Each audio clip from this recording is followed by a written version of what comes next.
WhatsApp is finally launching its most requested feature, dark mode.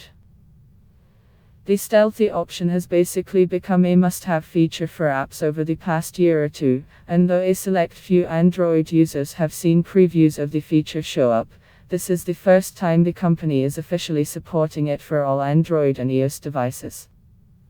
WhatsApp notes that its primary focus was reducing eye strain in low-light environments. That's why, unlike some other apps, the dark areas aren't quite pitch black. During testing, the company found the contrast of pure black and white can lead to eye fatigue, so it is using a dark gray background instead.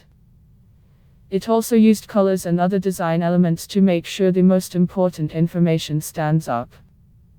Moreover, it has matched the shade of the dark gray backgrounds to fit the respec. You can read full post on Cryptofans News, link available in text below.